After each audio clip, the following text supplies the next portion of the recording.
Shalom, jumpa lagi dengan saya, Asima Rohana Nadia, dalam mata kuliah liturgika di Sekolah Tinggi Teologi Internasional Harvest Tangerang.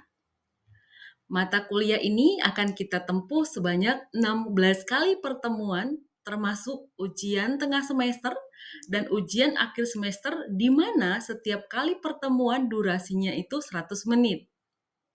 Saya sudah menyiapkan RPS dan bahan ajar lainnya yang sudah bisa di-download oleh para mahasiswa sekalian melalui link yang sudah saya bagikan.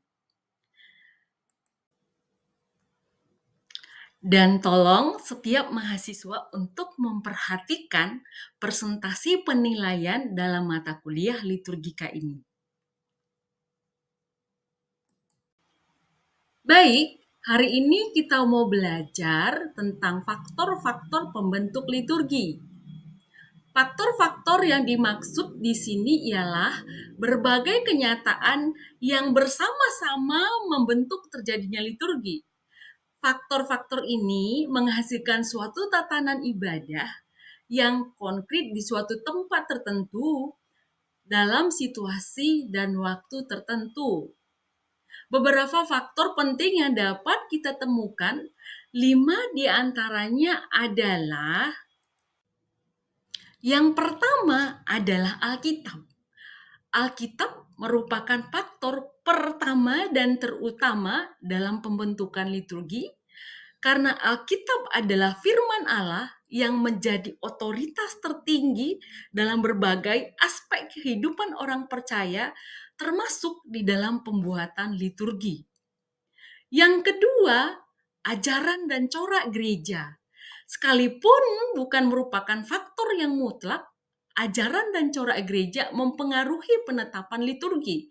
Sebagai contoh, Gereja Katolik Roma menganut ajaran transubstansiasi, sehingga liturgi berfokus pada pelayanan Ekaristi atau misa. Sedangkan kalau kita melihat sebagian gereja Protestan yang menjunjung tinggi Alkitab sebagai firman Tuhan, atau kita kenal dengan istilah sola scriptura, sehingga khotbah menjadi tempat sentral dalam kebaktian.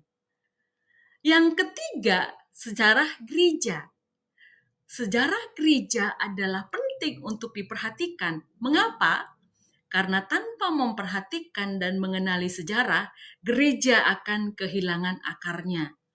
Melalui sejarah gereja inilah kita dapat melihat perkembangan liturgi beserta unsur-unsur yang ada di dalamnya, sekaligus prinsip-prinsip yang mendasari penyusunan liturgi tersebut. Yang keempat adalah kebudayaan. Tiap-tiap bangsa, suku di tempat yang berbeda pastinya mempunyai cara pandang yang berbeda, sifat yang berbeda, karakter yang berbeda, kebudayaan yang berbeda. Oleh karena itu, penyusunan liturgi harus memperhatikan faktor kebudayaan ini. Bila kebudayaan disangkal atau kurang diperhatikan, maka iman di dalam hati anggota jemaat akan berkurang. Yang terakhir adalah dunia gereja.